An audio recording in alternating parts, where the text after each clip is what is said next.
With the threat of no real baseball now, a real possibility on the horizon, let's turn our attention to Fantasyland. Are you ready? Locked On Cubs Tuesday edition comes now.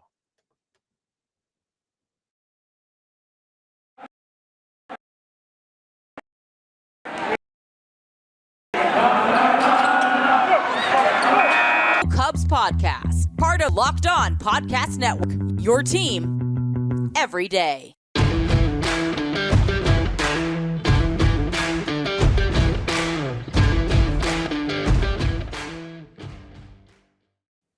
Good morning, Locked On family. Welcome on in. Hello. I'm your host, Andrew Bellison. Thank you for being with us today. Happy Tuesday to you and yours. First and foremost, hope you had a wonderful weekend. Great to be back at it, back on the horse here for another week of Locked On Cubs. I was a public address announcer at Wrigley Field for 10 years. Now I'm part of the Locked On family.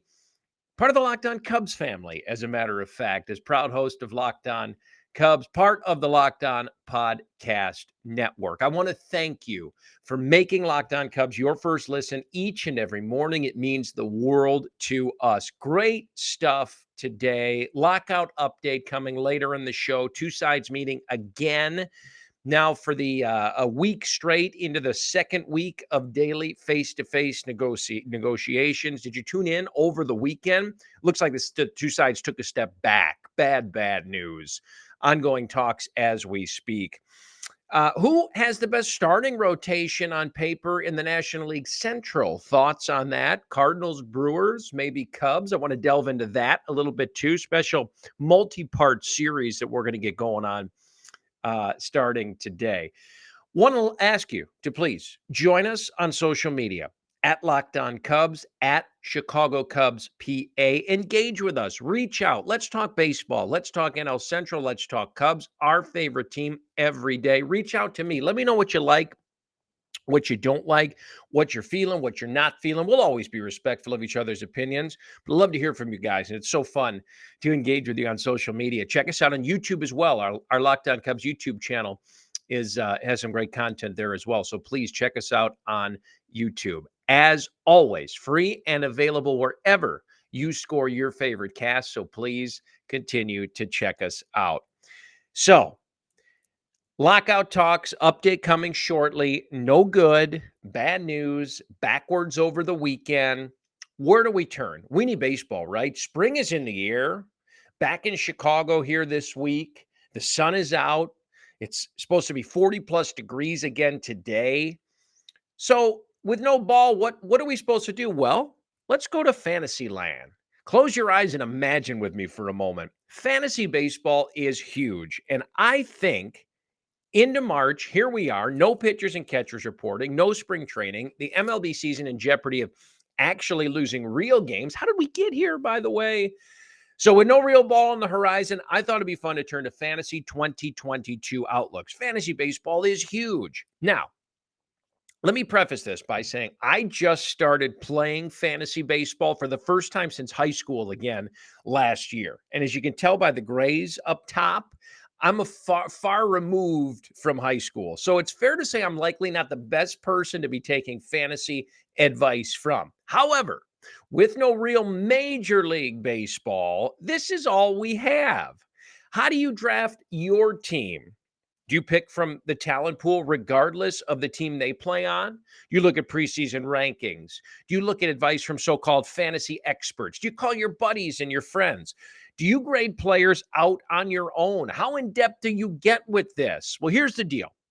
Over the next few episodes here on Locked On Cubs, I'm going to dedicate a segment to each show to some Cubs-related fantasy questions entering the 2022 season. Because no doubt, if you're a fantasy baseball player, you want some of your favorite players from your favorite team on your club, right? So let's jump right in. Ian Happ, ? Fantasy Outlook 2022? Here's the deal. And you know I'm a big Ian Happ fan. I've sung his praises on Locked On Cubs plenty. Entering the 2021 season from a on-field for real and a fantasy standpoint, Ian was a popular breakout pick. So much for that. He struggled last year. did hit 25 home runs, so it's hard to call that a bad year. Had 9 steals, 226 hitter, 323 on base percentage, but a plethora of headaches throughout the year because of his inconsistent play. Really was the tale of 2 seasons back and forth for Ian in 2021. Good months in May, August, and September, but also had to endure 3 terrible months in April, June, and July. And as a matter of fact, in each of those 3 months, he hit below 170 with 5 total home runs and over 230 plate appearances. So when it was bad, it was bad. Here's the catch, though. In the 3 good months, Ian was a top 25 player, 289, 20 homers, 298 plate appearances, 289 average, 20 homers, and 298 plate appearances. So it was literally Jekyll and Hyde, all or nothing for Ian Happ. You know, he asked himself, why couldn't I do that all year? And I know fantasy owners and Cubs fans ask the same question of Ian Happ because he's such a likable guy. Let's complicate things a little bit further and have some fun in Fantasyland 2022, shall we? Ian Happ absolutely dominated to end the season. And I mean dominated. Check out these numbers. From August 1st on, so you're looking at basically 2 months worth of work or a third of the season. Ian Happ posted a 288 average, 363 on base percentage, 581 slugging percentage with 15 home runs, 40 ribbies, 35 runs scored, 8 stolen bases, a 10% walk rate. I mean, are you kidding me? For 2 months to close the season was literally lights out. And that's across 223 plate appearances. So a very legitimate body of work. If you're not well versed in the deeper sabermetrics, which I'm not necessarily, and some of those numbers I read, you might get a little in depth. That's really good. Layman's terms, that's as good as it gets. Okay. Overall, Happ still posted an above average exit velocity and hard hit rate while posting a barrel rate above 10% for the 5th consecutive season. All really good signs. Just when we're almost out, Ian grabs the rope and he yanks us back in, right? So I know you're sitting there right now asking yourself, okay, as a fantasy owner, where does this leave us on Happ in 2022? I'll leave you with this. Now, keep in mind that strong finish he had too. I'm a big believer in guys who finish seasons strong, especially 2 months worth strong, that there's good carryover. And you hate to see spring training get canceled or delayed or whatever because of guys like that. You'd love to see that carryover right into spring, right into the next regular season. But anyway, we're past that, so I won't go down that road. But looking at the early 2022 projection data, Happ is being selected in the 175th to 200th range or so average in fantasy drafts. Okay. So given how he did finish the 2021 season, as a fantasy guy doing a draft here in a couple of weeks, I'm going to be all over Ian Happ in that range. Here's the bad overall. Strikeouts consistently an issue, even when things were going well the last 2 months of the 2021 season. But even at a 250 or 260 hitter, his 30-10 profile makes him an extremely intriguing pick after 150. And again, fantasy experts seeing him going between 175 and 200, which really is a steal. Safe to say that he can easily be a late, under the radar pick for your fantasy club this year and still contribute hugely. So lots of intrigue in the Cubs outfielder. And listen, he's going to get a ton of at-bats when the season gets here at the major league level. Anyhow, I expect really good things from Ian this year. I do. I love it. I love the way he plays the game. He's a hustler. He's got great pop, good outfield player. And the carryover from last season is going to continue into 2022. I promise you. You saw how good the good months can be. Doing a better job of working on the strikeout rate for more consistent contact should neutralize some of those really down months that he had and hopefully put together a more even keel, overall more productive season in 2022. That's my take from a fantasy point of view. From a real point of view, when we get there post-lockout, fingers crossed, I think it's going to be a good year for Ian Happ, both for fantasy owners and for David Ross and the Chicago Cubs. How do the Cubs stack up rotation-wise against the rest of the National League Central Division? What do you think? We're going to take a look at that coming up shortly. Before we do, I'd like to take this time quickly to remind you that although football season is over, basketball is in full steam for both college and NBA. From all the latest odds, totals, player performance props to where the next fired coach is going to land, betonline.net is the number one spot for all of your sports betting needs. BetOnline remains the best spot for all of your sports scores, podcasts, and news all season long. And it's not just basketball. BetOnline.net is your source for hockey, boxing, UFC odds, right up to all your favorite Olympic coverage and information. Head to the website today or use your mobile device to learn more about the trends in action at betonline.net. BetOnline, where the game starts. Cubs rotation stacked up against the rest of the NL Central. We'll grade them out and rank them right after this. You're listening to Locked On Cubs.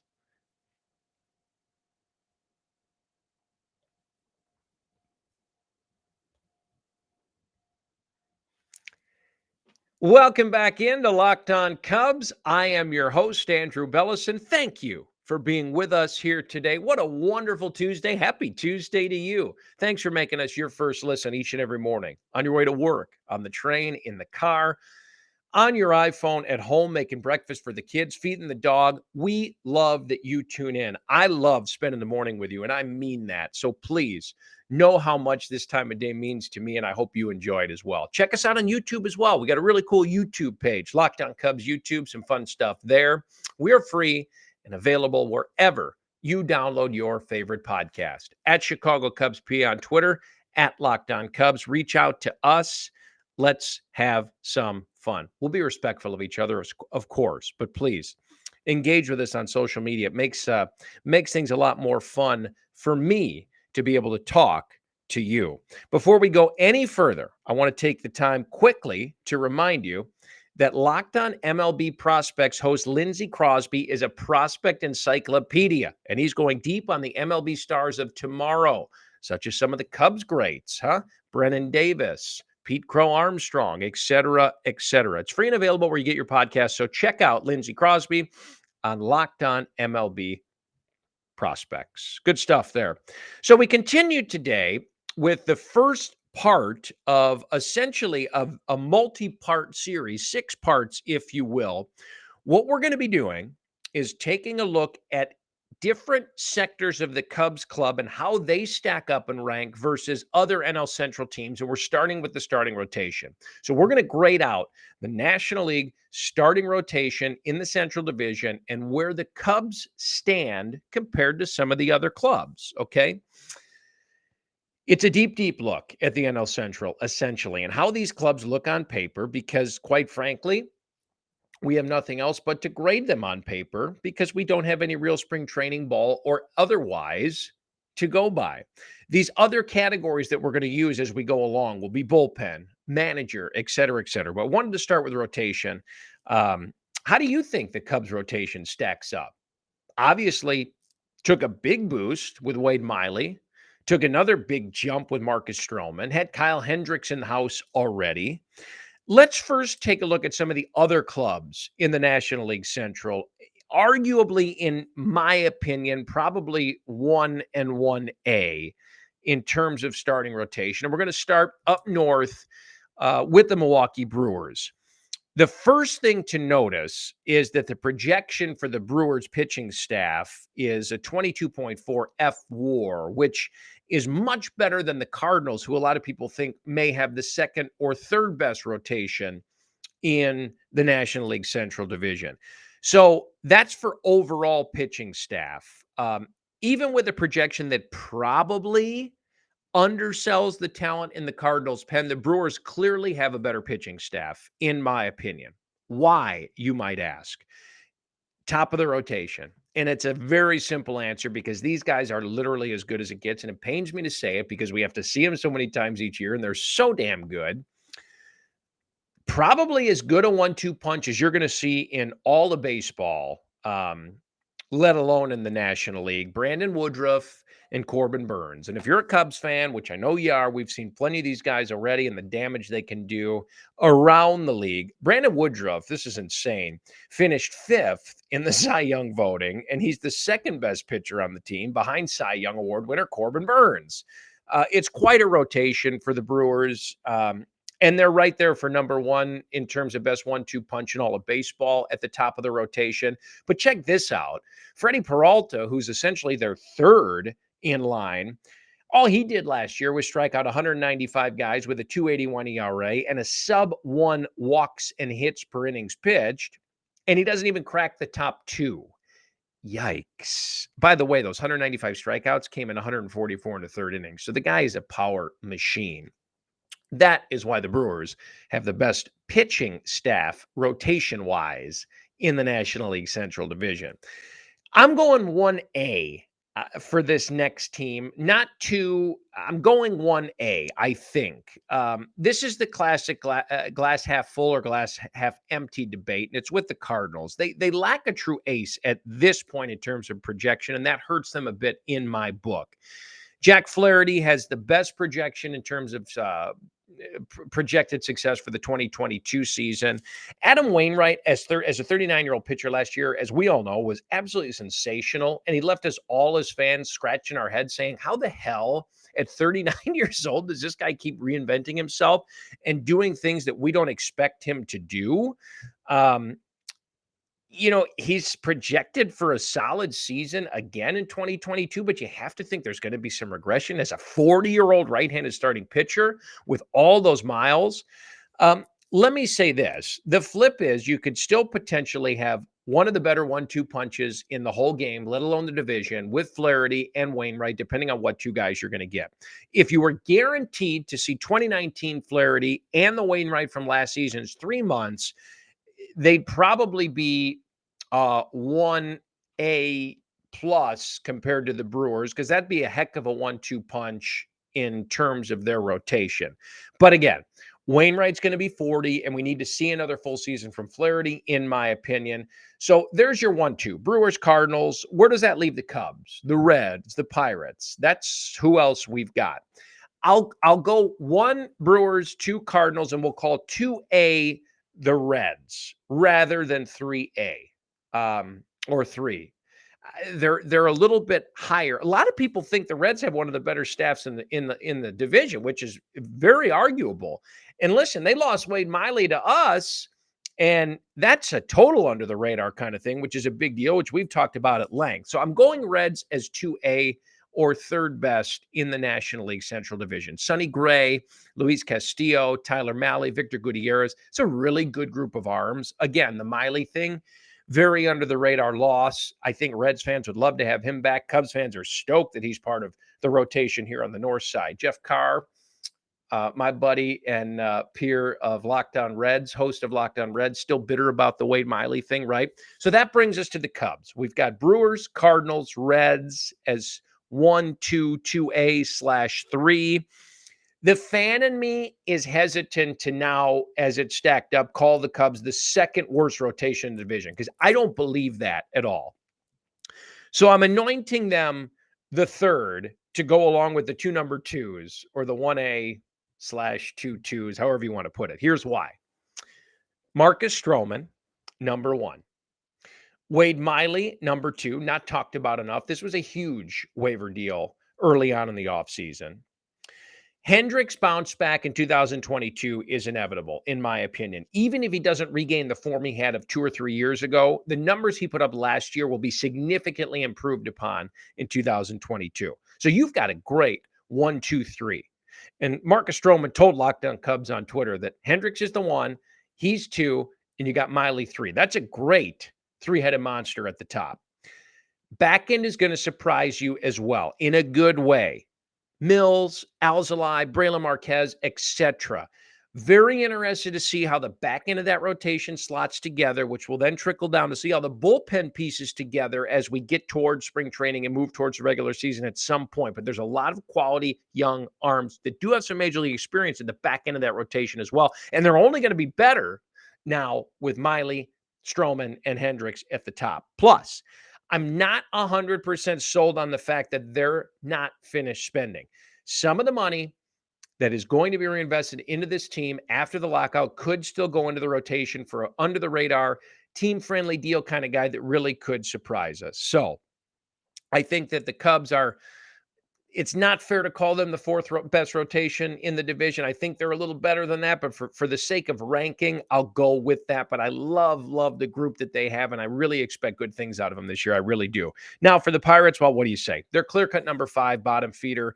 In terms of the division, projections, wins, et cetera, on the pitching staff, how about that 22-year-old kid they got? Ronzi Contreras is one to watch. Basically skipped AAA last year to make his major league debut. In 12 AA starts, Contreras had a 35% strikeout rate and filled up the strike zone. 5.5% walk rate. Incredible. 2.65 ERA. May or may not start the year with the Pirates, but you're going to see him at the major league level at some point. Don't expect much from the Pirates win-wise, so stay tuned on all these projections just to see how wrong I am. But anyway, good stuff. Part 1 of 6 in terms of how the Cubs rotation stacks up against the rest of the NL Central. I've got bad news coming your way, so stick around. You'll want to catch this. Before we get to that bad news, it's time to talk about Built Bar. It's the protein bar that tastes like a candy bar. 130 calories, 4 grams of sugar, 4 grams of net carbs, 17 grams of protein. Compare that to a candy bar loaded with sugar, loaded with calories, kills your immune system, kills your body. Go get a Built Bar. Put the junk away. Flavors are great. Mint brownie, coconut almond. New for this month, white chocolate cookies and cream. Try it before it's gone. You got to go to Built.com. Use promo code LOCKED15. It's LOCKED15 to get 15% off your order. Try Built Bar today. Built.com. I guarantee you're going to like it. Do you like working on your own car? Or are you tired of going to the mechanic or the car dealer, spending way too much for parts and labor? With the ever-increasing numbers of makes and models, it's impossible for your local chain auto parts store to stock all the parts you need. So check out rockauto.com. Save time and money when you use Rock Auto. You can spend 30, 50, even 100% less than you would at the dealership. Rock Auto is a family business serving do-it-yourselfers like us for over 20 years. Their prices are reliably low for every customer, and they have everything you need from brake parts to tail lamps to motor oil and even new automobile carpet. Go to rockauto.com right now and see all the parts available for your car or truck. Write Locked on their How Did You Hear About Us box so they know we sent you. Amazing selection, reliably low prices, all the parts your car will ever need. rockauto.com. Locked On Cubs rocks on after this.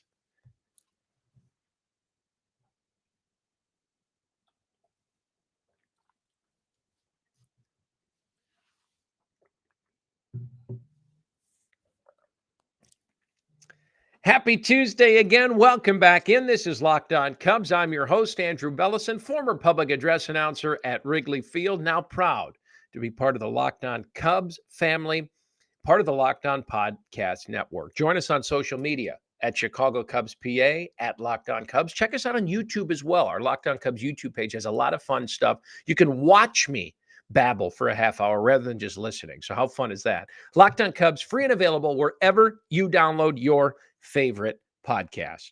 So here we are. Spring training should have begun, right? Regular season should be less than a month away, right? Well, it's not. And for now over a week, the Major League Baseball owners and League and Players Association are meeting and have met daily. Most work done last week since the lockout started in early December, and it looked like over the weekend, we took a step back. Spring training games now canceled indefinitely starting no earlier than March 8th.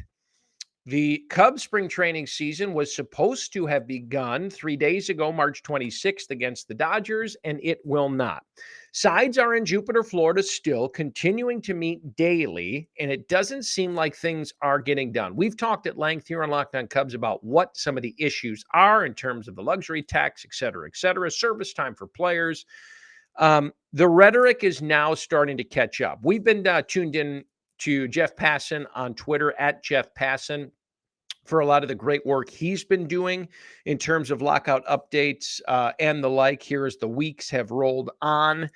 Rob Manfred, commissioner, is in Jupiter as well. He has gone back and forth from side to side over the last couple of days between both parties. These are face-to-face meetings. The two sides will break apart and discuss their own issues before reconvening. This is kind of how it's gone the last couple of days, just to paint you a picture of what's going on there. As Jeff Passan said yesterday afternoon, Major League Baseball suggested in the first meeting yesterday with the Major League Baseball Players Association that the league is, in fact, willing to cancel a month's worth of games if that's what it takes. What that means, or whether it's simply a threat, is unclear or not, but players have taken it as a clear threat. So we'll see if they put their, so to speak, money where their mouth is. But losing a month worth of games would be the worst look for Major League Baseball that you could probably think of. So to give you an idea how negotiations went between the two sides in terms of the new CBA over the weekend, that should paint you the rosy picture that you need. Not good. More updates throughout the week here on Locked On Cubs about the impending CBA, hoping that a deal can get done as the clock is ticking and we're losing time with spring training and now the regular season. It appears could be the case. So anyway, that's where we stand. More updates. Stick around. All week on Locked On Cubs, we'll be talking about this, unfortunately, on a daily basis. I want to thank you again for taking the time to make Locked On Cubs your first listen each and every morning. Now we ask you to make your second listen Locked On MLB. Paul Francis Sullivan, your host, please call him Sully, brings you his unique perspective on the Major League Baseball world, past and present. It's free and available wherever you get your podcast, just like Locked On Cubs is. I must tell you, we have great stuff planned for tomorrow. We have more fake spring training headlines, as if spring training had carried on like it should have. We're also going to take a look at how the Cubs stack up in another category against the rest of their division. This has been Locked On Cubs. Hope you have a great Tuesday. We'll see you mañana. I'm Andrew Bellison. Until then, be well.